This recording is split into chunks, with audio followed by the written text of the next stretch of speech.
Azərbaycan mənim ürəyimdir. Azərbaycan mənim nəfəsimdir. Azərbaycan mənim həyatımdır.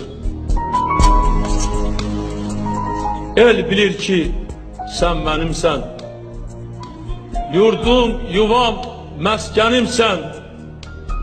Anam, doğma vətənimsən. Ayrılar mı könül candan?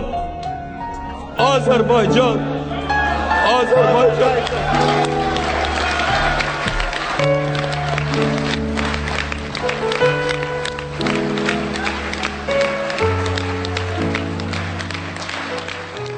Ulu Öndər Heydər Əliyevin rəhbərliyi ilə Respublikada baş verən sürətli sosial-iqtisadi və mədəni inkişaf sosial sahədə də aydın şəkildə özünü göstərdi.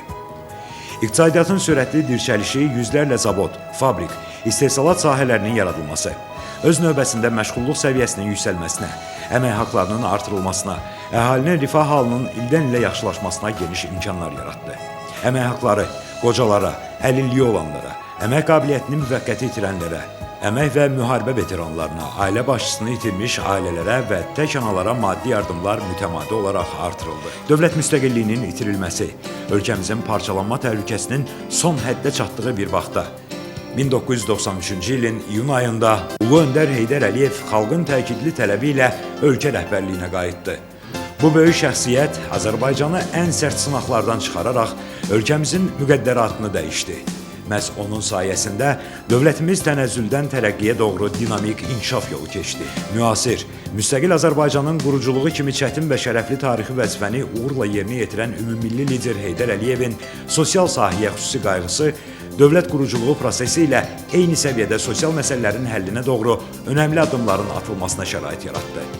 Ulu Öndərin xalqa sıx bağlılığı onun dövlətçilik konsepsiyasında sosial rifah amilinin üstünlüyündə, sosial ədalət prinsipinə əsaslanan və humanist dəyərləri özündə daşıyan sosial yönümlü dövlət ideyasını uğurla reallığa çevrilməsində öz təcəssümünü tapdı.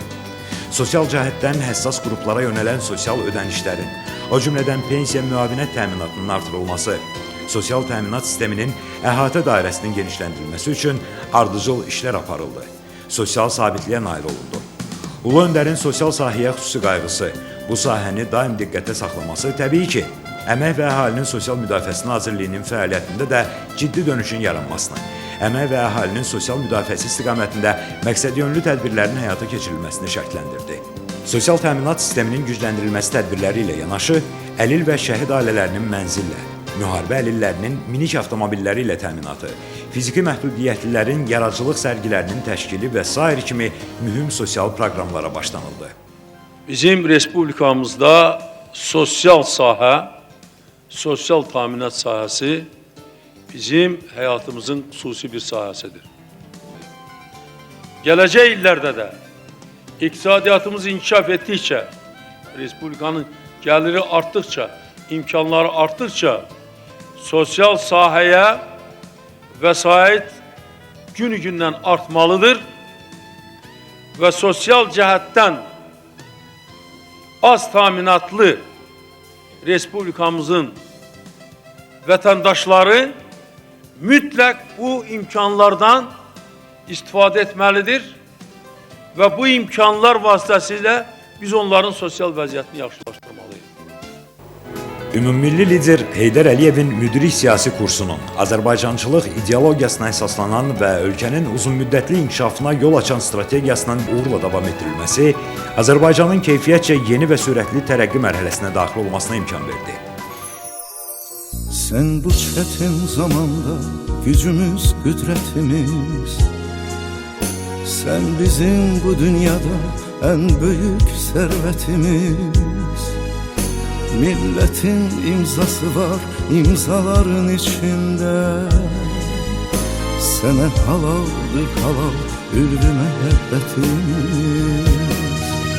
Sen elə bir zirvəsən, küləklər neyləyəcək dünənin bugünün. Arzu edirəm ki, sizlə birlikdə gedək Şuşaya. Gedəcəyik, inanın ki gedəcəyik. Şuşa Azərbaycanın gözüdür. her bir Azerbaycanlı için iftihar bir nöqtəsidir. Şuşa bizim mədəniyyətimizin, tariximizin rəmzidir. Şuşa hamı üçün əzizdir. Amma tək Şuşa yox. Laçın dağları da belə əzizdir. Heç vaxt biz Laçınsız yaşaya bilmərik. Ağdam kimi gözəl bir şəhər, Füzuli, Cəbrayıl, Zəngilan, Qubadlı, Kəlbəcərin o bulaqları, Kəlbəcərin o isti susu, biz onlarsız yaşaya bilmərik. Təsəvvür edə bilmərik.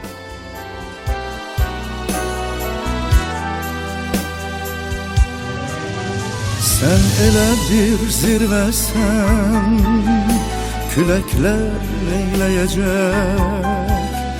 Dünənim, bugünüm sən, seninlədir gələcək. Heydər xalqım deyəcək, xalq Heydər söyləyəcək.